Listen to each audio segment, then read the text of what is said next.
All right, today we need to introduce a new concept, and it's the concept of a fractional, or what we call a rational exponent. So the question that we have to ask is, what does it mean when we have x to something like the 1/2 power? What does that really mean, and is there a way for us to represent it in another way that connects to something we already understand? The answer is yes. Okay, we don't really know what it is right away, but here's what I know. I know that if I come in and I square an x to the 1/2, that I'm going to get 2 would distribute times the 1/2, right? We did this last chapter.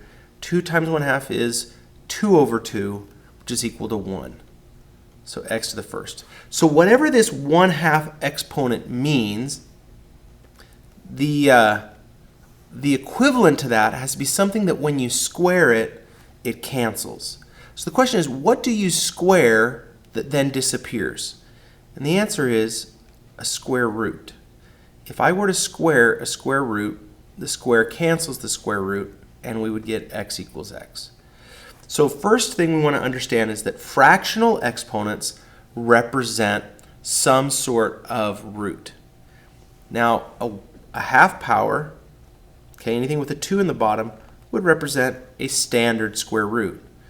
But something like x to the 1/3 would represent the cube root of x. This bottom value is going to be represented in what's called the index of the root. So I had x to the 1/5. It would be a 5th root of x. Okay? Extending on this idea, well, what would it mean to have something like x to the 2/5? Well, that would mean I'd have the 5th root of x, but I'd have it times itself, because I'd have it twice, right? That's what that top means. You have to have this multiple times. If I times this by itself, that would be the equivalent of squaring it. And so we would say that we have the 5th root of x to the 2nd power. Okay. Now, coincidentally, we can put that on the outside. We can also write it as the 5th root of x squared. And that's how I'm personally going to prefer to write this. You don't have to write it that way, but that's how I like to write it, is inside of the root. We'll talk about why a little later on.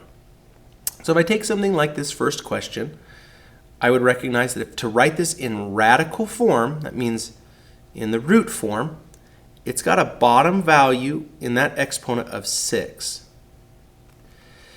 The top is a 1, so I don't need to worry about it. But inside of here, I'm going to go ahead and write my x squared. I want to be able to write it from exponent form to radical form, and from radical form back to exponent form. Let's take a look at question number 5. First question we ask is, what type of root is it? That's going to be based on the bottom value. So this would be a 5th root. And then I have a 10m inside, and all of that is raised to the 6th power. So I'm going to put parentheses around my 10m and give it an exponent of 6, making sure that it's all inside of the root. Okay? So we want to be able to go from exponent form to radical form. We also want to be able to go from radical form to exponent form. So if I look at something like question number 11, the thing that's inside the root is 7x. And I want that to be a package deal, so I will put that in a parentheses. Now the question is, what exponent do I apply? The bottom of the exponent is always found here in the index.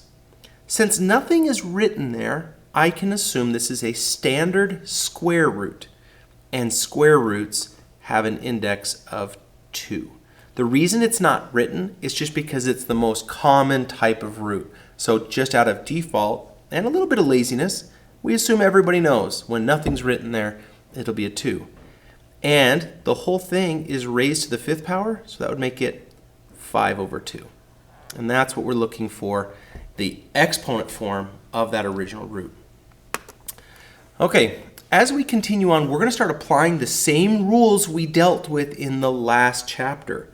When you multiply b times b, you add the exponents. When you multiply 2 by 2, you multiply the 2's and get 4. And so we can follow those same rules all the way through many of these problems. Let's take a look at just two of them. If we can look at, let's look at question number, we'll do number 15. If I look at my m's, I have m to the negative 3/2 times m to the 2. Some of us are really good at fractions. Some of us are terrible at fractions. If you feel like you're terrible at fractions, you just want to learn how to use a calculator properly. So I'm going to start by typing in negative 3/2 plus 2. Those are my m exponents. And when I multiply m by m, I need to add those exponents. This is now a 1/2. So this will be m to the 1/2. And then my n is 1/3 and negative 1/2. I better figure out what that is. Same way, I'll do 1 divided by 3 plus a negative 1 divided by 2. We always add the exponents the way they are, and I get this. Well, I don't know that fraction, but if I press math and frac, I'm going to get negative 1/6. Okay? Negative 1/6.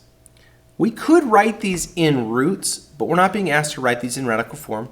It says we're allowed to have exponents as long as they are positive. You might or might not remember the rule that when we're dealing with a negative exponent, that negative exponent means it's repeated division. And so because the n has a negative exponent, we should write our final answer as m to the 1/2 over n to the 1/6. Okay, sorry about the legibility there. That probably doesn't look like a 6, but I run out of room. Okay, 1/6. By pushing it to the denominator, we end up with a positive value there. All right, one other one to look at in this section would be something like number 20. Here we have an exponent on the edge of a parentheses. Well, that exponent gets to distribute to each of these values. When we distribute, it is a multiplication. So x to the 3/2, 3/2 times 1/2. Again, this could go into my calculator, but I can do this one in my head. X to the 3/4. Again, we want fractions, not decimals. So if you have to, use your calculator to produce that fraction answer. And then y, it was negative 1 times 1/2 is negative 1/2. Again, we don't like to have our negative exponents. So anything with a negative exponent is going to have to cross that fraction bar. And I'll end up with y to the 1/2 on bottom. Okay? So exponents, still same rules. We're just dealing with fractions. It's okay though. We're just managing those fractions, and otherwise we are fine. All right, the last thing that we need to manage is how do we simplify roots? Okay, first thing we want to recognize is that the number part of these reductions is going to be different than the letter part. So I'm going to do two of these with you. We'll do a standard square root, and then let's go ahead and do 28, where we can do this fourth root and talk about how our approach is going to change just a little bit. When we talk about the square root of 80, okay, we are going to need to split it with one of our perfect squares. If you're bad at listing the squares, you can always graph y equals x squared and look at the table. You should see numbers like 4, 9, 16, 25, 36, and so on. We're looking for the biggest number that goes into 80 that's on this list. I know from experience that 16 is our biggest. But again, just try 80 divided by x in your calculator and look for this list of numbers, 4, 9, 16, 25. 16 goes in 5 times. I know the square root of 16 happens to be 4. So this answer is going to have a 4 on the outside of the root and a 5 on the inside of the root. Okay, so that's the number part. That's just taking care of 80. If that makes sense to you, I'm going to go ahead and clear that information so I can focus on my letters now. I want to really hone in on those letters. Okay, we are doing a square root here, which means that my index down here is 2. Okay? What we're really doing is we're saying how many pairs do we have in each of these cases. It costs 2 from the exponent in order to pull one out. Think of it this way. A to the 3 halves is the same as A. If you turned this into a decimal, it'd be 1.5. There's one whole and 1/2 left over, meaning that I can put an A to the first outside, and I'd have an A left over because I have 1/2. Remember, that's an index of 2. So think of it like we're doing a square root. So there's a leftover. Any halves left over stay inside. Okay, what about my B? It's B to the second. But I'm really dividing by 2 because I'm inside of a root. Well, 2 divided by 2 is exactly 1, meaning I can put a B to the first out here, and there's nothing left over, so there will be no B left in the parentheses, left inside the root. And my C is also to the second power, but it's a square root. Those should cancel and leave me with a C on the outside, but no C inside. I know it's a little cramped there. I'll try to be a little cleaner with the next problem. Okay, I said 28, but let's look at 34. I changed my mind. All right, and let's see if we can zoom in here a little bit and make it a little bit bigger.